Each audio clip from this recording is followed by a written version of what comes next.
Folks, Damon at Black Warrior Lures, getting ready to unearth Darth Predt here. It's my little mud motor, I call him that, little nickname. It's been under the boat here all winter. That's kind of where I keep it. And time to test fire it, see what she sounds like, see what he sounds like. Alright, I'll be right back in a second once I get all this situated.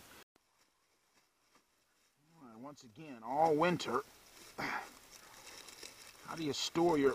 If you're going to store your motors like this in the winter time, make sure that you use some sort of fuel stabilizer in it. First of all, it's good for this ethanol-based gas. It sort of gets rid of a lot of the problems with water and things. And second of all, it will preserve the fuel, because gasoline deteriorates very quickly.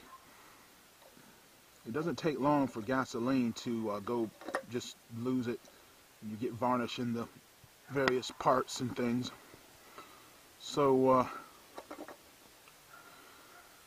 I filled it full of gas, but I had the whole system run through with the cleaner and stuff. So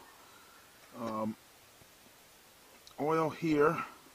So we're not exactly level, but it's filled with oil. Should be fine. Oh yeah, we got plenty of oil in there. Sure it's level. Yep, it's got plenty of oil in it.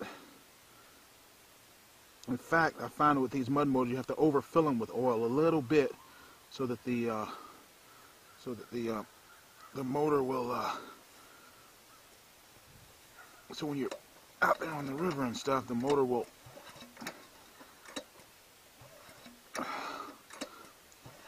That's what you want to do first, folks, because the motor hasn't run in a while. Get that oil sort of circulating there. That's moving well. I'm going to turn the fuel on to the carburetor. Make sure it's choked. And then I need to go get my kill switch over here, and I'll be right back. These are the waterproof sort of Pelican cases I was talking about. I've had this ever since college, and this thing floats. You keep your license registration here, tools in here, spare props, and here's my kill switch. And so get you one of these Pelican cases. I found them in various places now. Used to be you could only get them online, but I've seen them in even like in Academy Sports and places. It's good, it floats and stuff. So I'm gonna get our kill switch in here, and I call this motor Darth Predt because it's, you know, Predator engines, so I just P-R-E-D-T, you know, Predt. So Darth Predt, like that. Alright, we should be ready to go now. Check, fuel on, choke, engine is on, oil is good, fuel, we've, yeah, lots of good compression there. Top dead center, get some fuel and should crank on the first couple of pulls. Well, maybe not. It's been a while. Let me sit down here and get a good pull on the thing. We're on. Well,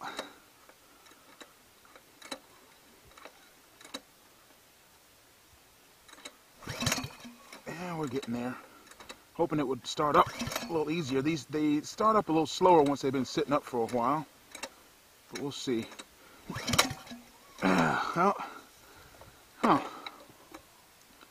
Odd. Choke is on. Do something dangerous here. Yeah. Don't suck it, but blow that, and then see what'll happen.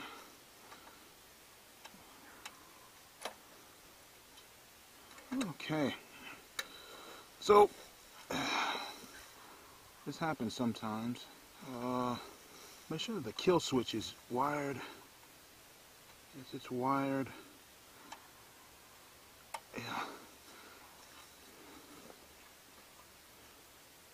Okay, that's in there.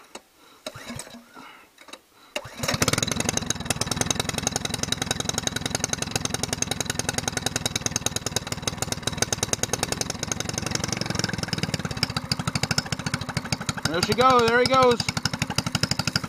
Just again, I ran it out of gas altogether, so she's just bone dry in gas. So we had to prime it, get it primed up good. Just needed to be primed.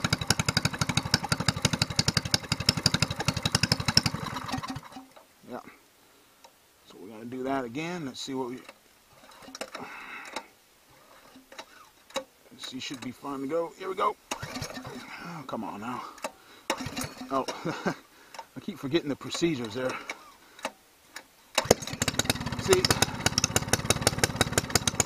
a little smoke, you know.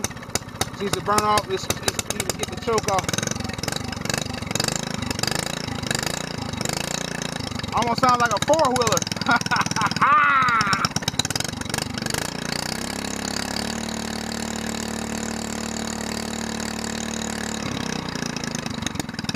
He's alive! He's alive!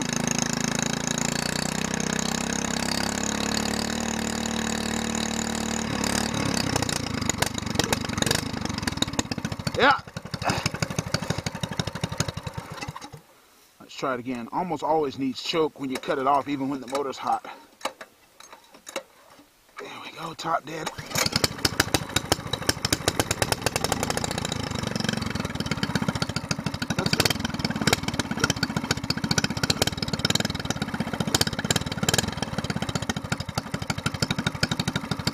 When you're running this thing like this, you really want to take the propeller and stuff off because the bushing down the end can melt and stuff, and you have to replace that. If you're going to run it like this, it's best to run it just like this with the flange on, and that's it. But the motor's running.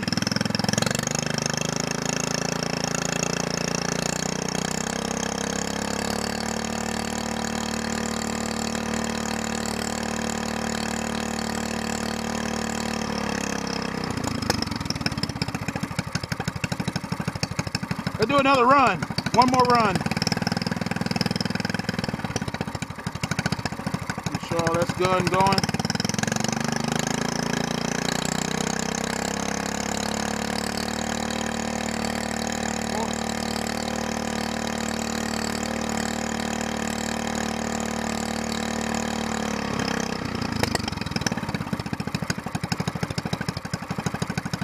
Let it settle a little bit before it cuts off.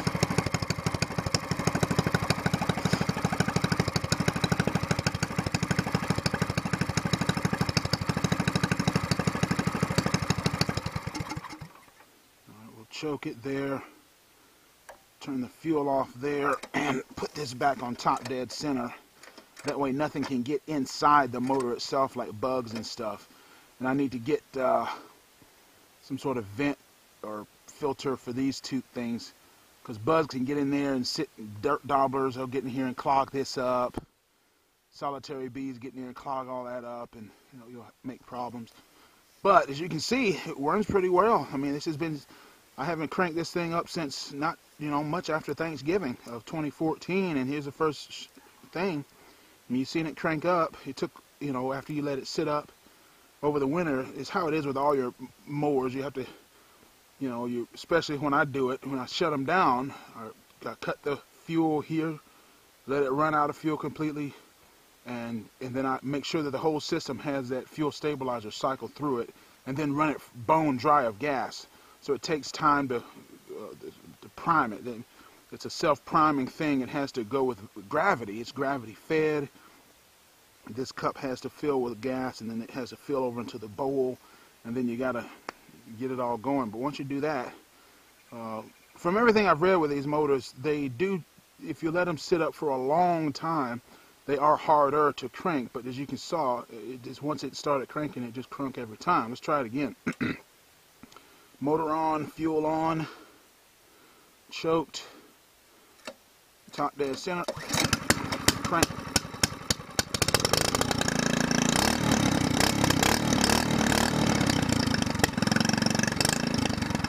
It does just fine.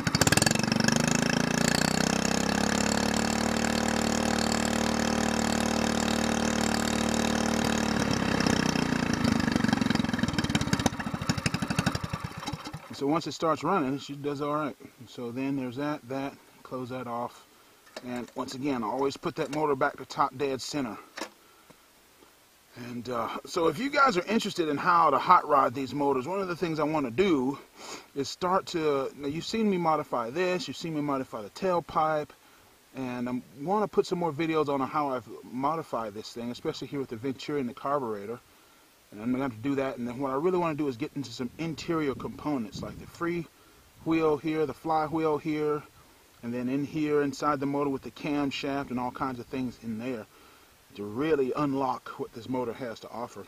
It's a good motor as is, but I kind of want to show you the extreme of what you can do for practical purposes in terms of what the average guy can do with the money that you have and time that you have. But anyway, if you're interested in that, go check out that. I'll put a link to the hop-up mud motor guide for these SPS Longtails. If you want to learn how to hot rod your SPS Longtail, you can do it. And they work great for these little boats like this. One of the things I want to do is build a boat. I've built boats in the past, but a boat ideally suited for these John boats are good because they're flat bottom, but they don't do so well in the current because current is dangerous. And what we really need is a boat with a flat bottom like this one that has a little bit of cant on the sides, and then the sides come up like that, so you have a sort of almost like a hexagon bottom to the thing, and that way you can be better in the water. Yet this thing needs a flat bottom. You can do that with it.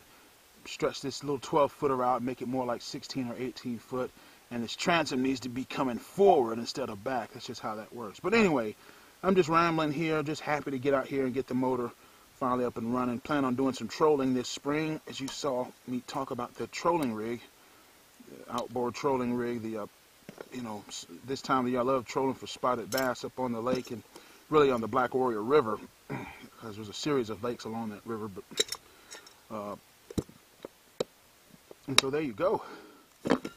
First firing of Darth Predt, or Preet, I guess that's how you should say it, or SPS Longtails. Check them out. Good folks over there at Mud Motor Kits. And so, talk to you guys later.